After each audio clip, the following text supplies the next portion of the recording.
I'm Cunningham. So this is my first presentation, so I'm on Drupal. So as it says, this is a case study, and it's ditching the paper for Drupal. It should also include consolidating your company for Drupal, because as I was having a conversation, there's cases where you might have Oracle or Microsoft or other applications, and your databases are in several different places, and getting all that data can be a hassle. So let me take you through it. And if you have questions, feel free to stop and ask. So I grabbed the overview from what I had put up on the MidCamp, but a lot of times people are using Drupal for just their website, but you can use it for so much more. And I started this thought with just a customized PHP management system, and then by using Drupal, I streamlined the process and made it even faster because it connects to the database. And then now with Drupal 8, I should preface that this presentation and the live demo are in Drupal 7, but Drupal 8 has made it even faster and better. So I'm really excited to merge it. I guess excited or scared since so much changes, but so yeah, you can bring several different database applications, so then that way you're not having 500 different passwords or handling all the licensing. Another fact that I like about this theory is then, and I'll get to it, if you build it with the architecture in mind of looking at the whole world and then coming down, you would be able to then link all your users who are editing content to any part of the company, and then you'll be able to build up analytics off of that. So my ending goal is to share this idea and maybe a little conversation. I don't have facts and figures about what Oracle costs for 200 users, so I'm not going to be held to any sort of numbers. I know that it's expensive. I've talked to people who use it, and they talk about $200,000 or $500,000 for an Oracle application for a document repository, which I was able to remake for a whole lot less. So, and use Solr searching, and sometimes some of those other applications, they get lost. So, topics to cover, and if I'm speaking too fast, let me know, just raise your hand or throw something at me. Topics to cover. So, can Drupal be a container of a CMS, a ERP, and a CRM? There's 3 different acronyms. Is it possible? The potential profits. So I'll show you some actual numbers for a company that saw the profits in different ways increase. The next step I guess I'm just reading the slide for you, but you can see, so the next steps, and then how to. I don't want to go into a deep, this is how you build a view, and this is how you import a feed. I can certainly do that, but I want to take it at a nice high level. And if someone has a question, well, how do you build a view? I'd be happy to sit down with you after the presentation. Okay, and then I'll show you a working example of everything I'm going to talk about, so then you can see that it's true. So, Drupal equals CMS when ERP and you add CRM, and tried to be a little fun with the math there, and in the end it just equals possibilities. Like I said, I built this idea originally for a rental company on straight PHP and MySQL, and then later did this for another company using Drupal, and things moved even faster. Able to do it for the other company as a little small project versus full-time. So kind of take those costs into place. I give you some definitions on what those 3 elements are. And so like the big one is Salesforce, and I'm not suggesting that you're going to replace every element of Salesforce or Process Pro. But you can take what you need because so often, and I find it even with contributed Drupal modules, it comes with so much. I would rather be able to be like a buffet where I can pick and choose what I want and then have that instead of a whole conglomerate. So little view that we're going to do views, the database export, and the ending goal is results. So potential profits. Okay, so in this particular case, the maintenance trending for the company, they have probably about 500 vehicle units, and before they were passing paper to the mechanics to track, this is when it was reviewed, this is what is wrong with it, and it's getting lost on paper because it's on someone's desk. DOT requires this, and if you use another application and it's not mobile friendly, something that the driver could have on their body, it's possible fines from DOT. And even with another element that's been built, it's not on the slide, but training application. So OSHA requires you to have different certifications. Well, these employees are now able to have their certificate right on them at the time. So then if OSHA says, I want to see your OSHA 40, they can pull it out and show them that it's completed and certified. So some thoughts on that, where before, for instance, the training, OSHA were to say, you cannot continue on this project, and there's a giant oil spill, they're able to continue on the project because they have the certificate right there. And in this case, it's the vehicles that when a person takes out a vehicle, they could see, the red check or the red mark. It's not a safe vehicle to take on the road, and DOT will hit you with that. So that's just one thought. The sales aspect is so then all the salespeople can see their up to the minute numbers, and these charts are made on the fly.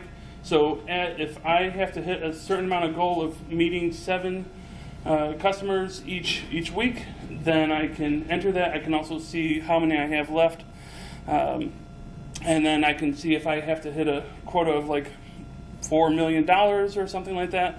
I can see how close I am because the invoice is being pulled that as soon as that number is updated, a feed import pulls that data into Drupal, and then the sales rep has that on the fly. So they're able to really kind of be on top of their game. And if you're motivating your sales reps and saying, for every $200,000 you sell, you'll get something, they can see how close they are. So just some nice features for them. So like the AR, accounts receivable, trying to track in one database about when those numbers are coming in, and now all of a sudden in Drupal, I can see my prompts. I can have the rules module send out alerts. Hey, this is past due, and in those alerts, it could be an email to the client saying, hey, by the way, you are past due, which then frees up the AR person from having to call on every single person. So kind of a nice feature to be able to track. So linking back to the invoice or the person, that's what I was talking about, is who prepared it. You can see who your publisher of your content is. You can adjust the creating. Has everyone created content in Drupal? Yeah? Okay. So you know that you got your fields, and you can adjust that so then it's nice and easy for a person in the field or a sales rep to add their content, and then that gets tracked. You could pull up work orders, so mechanics can even tie the work order to the vehicle, which then generates out the report. The ideas are endless on what you can do. So I'll be like a turtle here and I'll slow down because I feel like I'm talking real fast. But don't chase the rabbit, stop, think, and plan for your steps. So in the first time I did this in a PHP MySQL non-Drupal, it was whatever the client came up with. Oh, you want that idea? I'll build it in, but then I got to connect it to this database.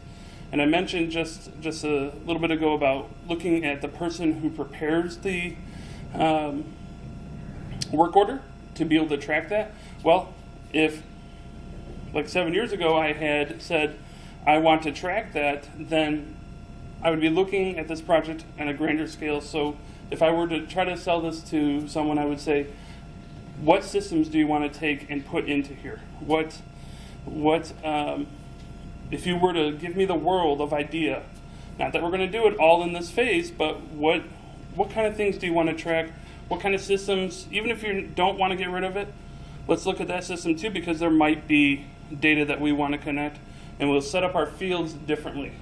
Because once you have the data in the field, if it was a text field, and it turns out it really should be like a taxonomy field, so then it can be continued to add to, and different searching purposes. It's a whole lot easier up front to build the field correctly, as opposed to later on trying to write a script to grab the content from one field, populate the vocabulary, and generate your taxonomy list. So the idea might sound great, but slow down and really think about it and plan. And this is where wireframing obviously comes into good place. So along the same lines, someone might come to you and say, and I'll show you in a minute, they might say, well, all I want is a document repository. So we store all our documents on the local C drive. All I want is a document repository. Well, that goes back to taking it slow like a turtle and looking, is really all you want is a document repository, or what else can we do? Because if what you're looking for is Home Depot, and what I give you is a little toolbox, it's going to be harder to go to Home Depot later. I'm certainly going to enjoy it because it's a bigger project. It continues, but we could have started into a small Home Depot scale as opposed to closing the lid on this and then you're saying, well, let's reopen it and let's build Home Depot inside of this red bin. So just need to stop and think about it before you do it.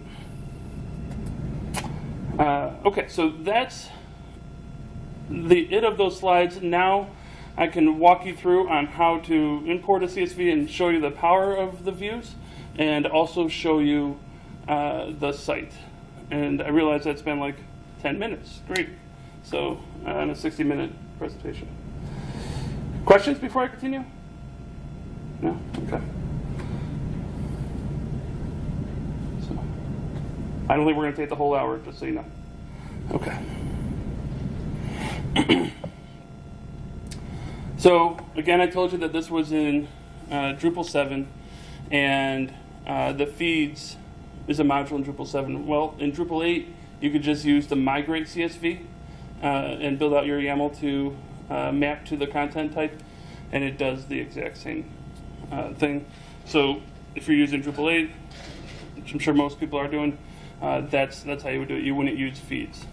But in feeds, you set up your feed components. I'll show you real quick.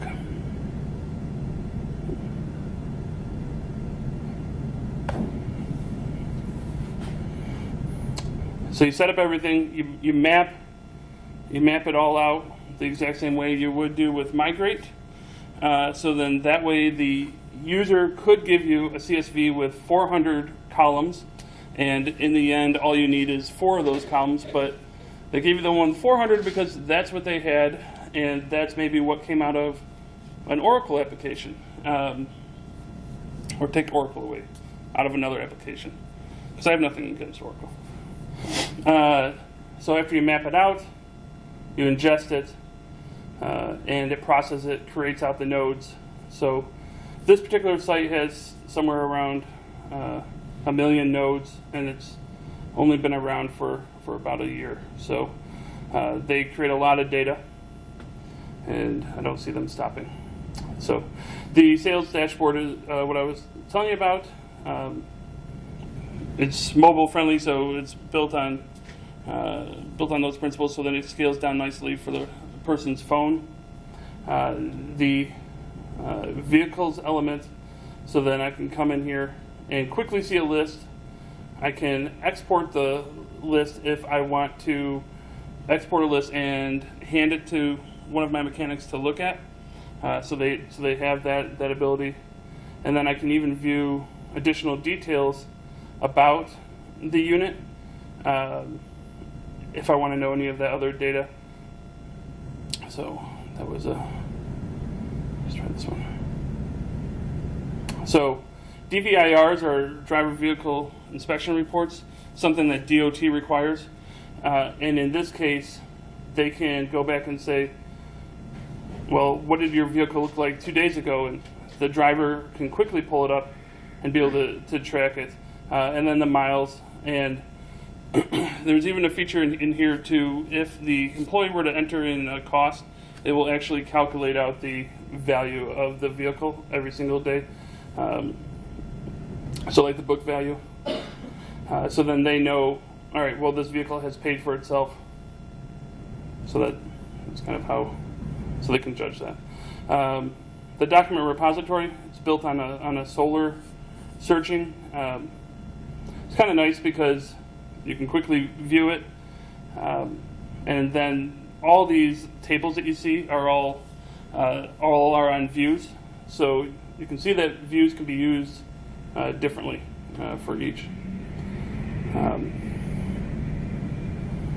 In training, so again, I talked about the OSHA, safety inspections,